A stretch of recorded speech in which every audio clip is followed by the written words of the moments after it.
Բարև սիրելի հայրենակիցներ, միջերկրական ծովի շրջաններից Հայաստանին մոտենում է հերթական ցիկլոնը։ Նրա ներթափանցումը կսկսվի մարտի 13-ի լույս 14-ի գիշերը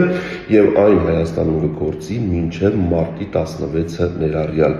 Այսպիսով, մարտի 13-ի լույս 14-ի գիշերը եւ առավոտյան, մարտի 15-ից 16-ին շրջանների մեծ մասում սպասվում են տեղումներ։ Տեղումները լեռնային եւ նախալեռնային գոտիներում կլինեն ձյան տեսքով, իսկ հովտային գոտիներում թաձյան եւ անձրևի տեսքով։ Մարտի 17-ից տեղումները ժամանակավորապես 2 օրով կդադարեն։